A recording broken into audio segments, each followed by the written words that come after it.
Let's welcome to the stage.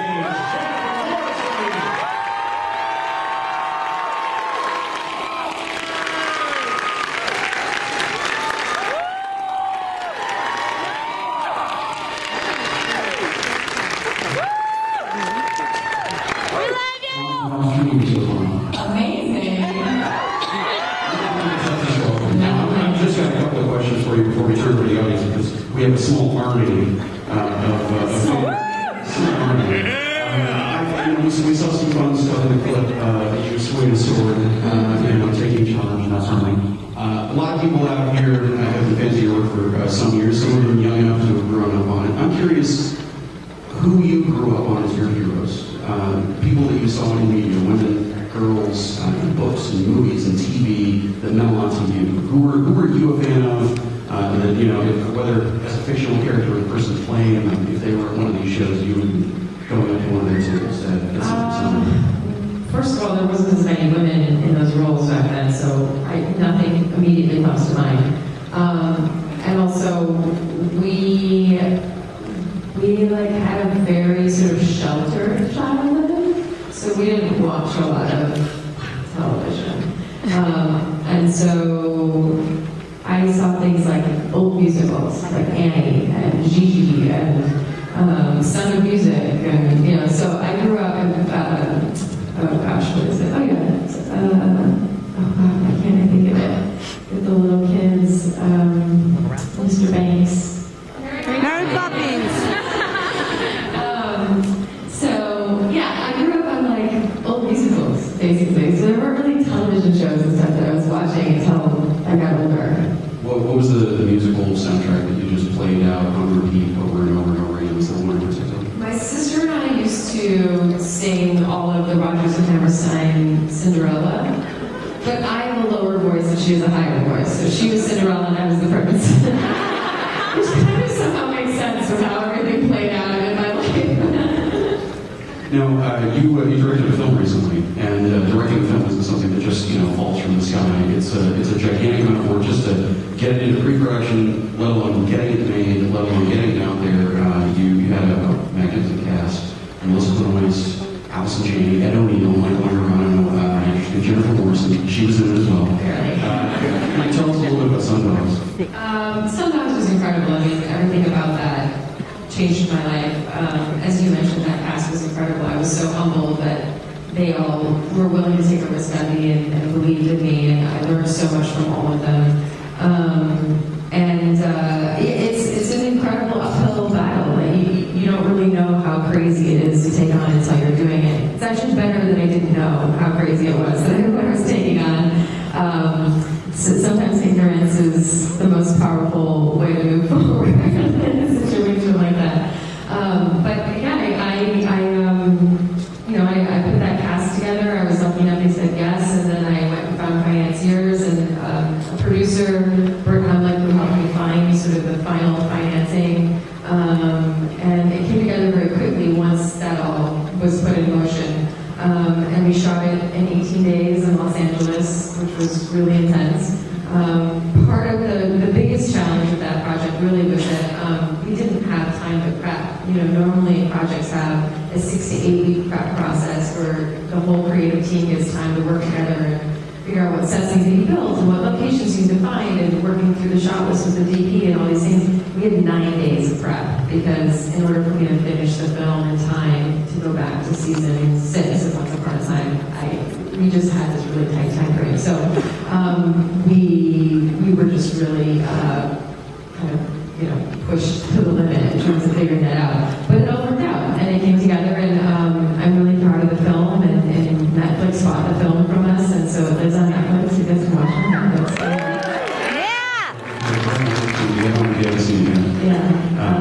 So yeah, that's kind of the short version of the story of Sundogs. Well, getting into directing, that's something you very much have to kick your foot in the door. Doors are just open wide, and you're welcomed in. You recently started, as I get it, dipped your toes into the idea of directing TV yourself. Yeah, I just, right now I'm in the midst of it. I was just hired to direct an episode of Euphoria for HBO. It's a new show that, I don't even know when it premieres. I'm always confused by cable schedules. I don't know, it's not like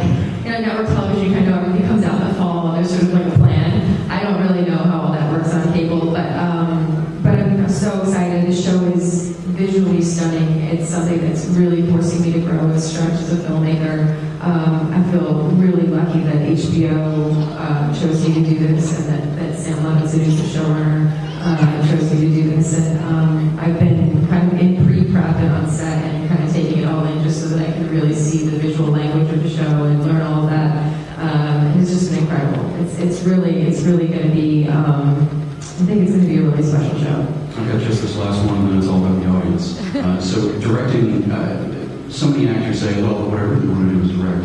It's just kind of a line you hear from people. But it's something that to actually do it, it is spinning every plate on the planet all at once. What is it about directing that called to you that made you want to take on that kind of challenge? Because it's not a walk in the park. It's not just playing in the park. I don't completely know. I mean, I definitely think it was in me from the beginning. You know, I always say just like making things. Either I like making a person as an actor, or I like making a project as a director. You know, there's something just about that act of feeling really hands-on in the creative process. And so, you know, I started directing productions when I was in high school. I then directed in college, and then I did it. Oh, wait a minute. What did you direct in high school? I gotta. Oh my God. Look, I directed an all-female cast of One Gary One Ross, so you actually. What a great idea. I wish I was in that. That's cool. I did all the curse words. Oh, no, really? Yeah. Because from Texas, right? That kind of makes it a comedy. It really did. But the first thing I ever directed ever, which is kind of crazy looking back, was The Who's Tommy at a community theater in Prospect. And yeah, I mean, it was just sort of like, I had never directed anything, and I was like, oh yeah, I'm just going to take on a rock opera. You know, in my mind, you know, when you're 17 and you think you can do anything, I was like, well, I sing and I dance and I act, so I can do this. And then I did it. So, I mean, it worked out. And, you know, and it was really kind of subject matter. It was just like, when you look back, I'm just like, what was I thinking? But we sold out, and people seemed happy. So yeah, that was the first thing I directed in high school. Okay, so I'm only barely live because I have to ask you a follow-up now. Do you want to direct a musical? If you did, is there one that, if somebody just gave you the budget, gave you the time, gave you the cash you wanted, which one would you pick? Oh, wow. That's an interesting question. I think for sure I will direct something that involves music at some point, because it's so ingrained in my upbringing and in my DNA, and so much of how I view everything I do creatively kind of comes back to sort of a musical foundation. I think ultimately, though, I'd be interested in directing a new musical. You know, I've read a couple things lately that really sparked my interest, that were mixing music into real life in a way that I thought was really relevant and powerful and emotional.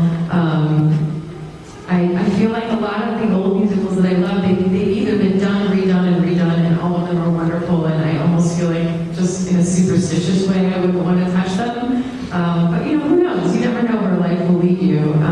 We'll see. But my gut is that I will at some point do something with music. Okay, now over to the audience, and just as a preface, got a bunch of people in line, and I've been selfish and taken up a chunk of time, but I want to try to make sure that we get to everybody in line we absolutely possibly can. So please, no 17-part questions. Basically, you're telling me not to talk too much. No, you do whatever you want. I talk too much. It's okay. You get me in trouble, and then I find my way out of trouble. That's the whole part of my game. To you first. Hi. She's just very excited. She's definitely here. She's here. She's ready to play. So I am a very avid lover of books, and I know that you love books too. And I want to know what your favorite genre is to read. I love fiction. I mean, I occasionally am into a nonfiction book, but like I really love going on the journey of reading fiction. And I guess typically pretty straightforward fiction. I'm not super sci-fi oriented. Every once in a while there's something, you know, there was this book years ago that always stayed with me called The Sparrow.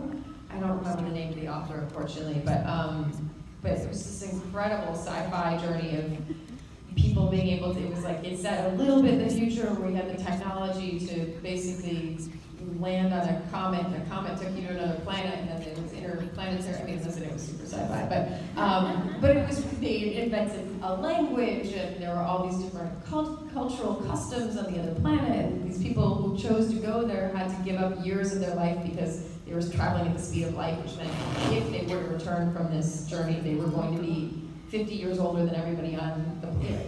Anyway, I'm not going to get into it. Clearly, I remember it and I liked it. She's pitching it to Netflix on Tuesday.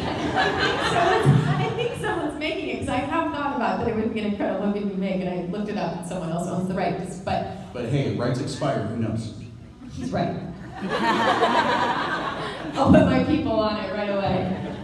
But anyway, my point is, there are moments where I have like real love and connections to something that's a little more fantasy and sci-fi. But you know, I really tend toward the classics. I always say, you know, East of Eden is my favorite book. I reread it every couple of years, and you know, I love Faulkner and I love Hemingway, and I just like to revisit all of those sort of classic fiction books. And yeah, so I don't know exactly what, I love the Elena Ferrante series, which I'm so excited to see what HBO is doing with that. I was like begging the executives for information. I was like, tell me everything. Like, no. Okay. So that's, yeah, that's my answer. First of all, Happy to be here. okay, so my brain is going blank. I know there's a question in there.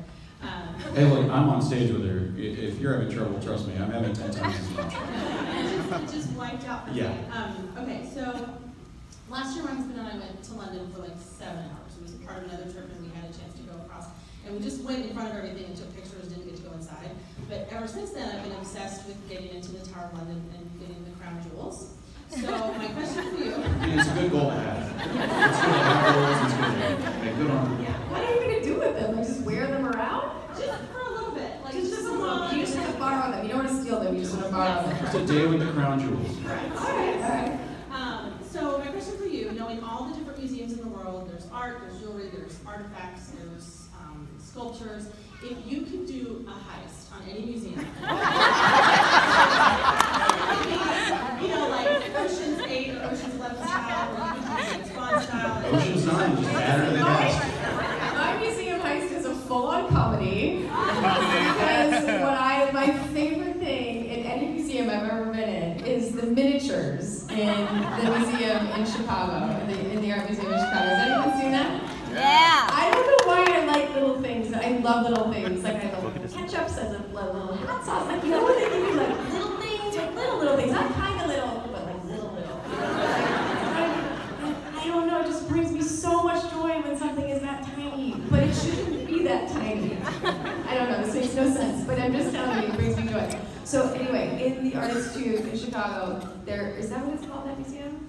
Yeah. So there's like a whole room of these like intricate, unbelievably like tiny things of like grand ballrooms and bedrooms and pioneer rooms and modern rooms and I mean all sorts of different architecture. It is so intricate and insane. It doesn't seem possible that anyone could make these things with this kind of detail. So anyway, my heist would be to steal the miniatures. That would probably be really easy to get away with if they're so small. You could just have a Right. big tote bag. I don't know, because like they're small, but they're big. Small. It's not like you can hide it in like a bag.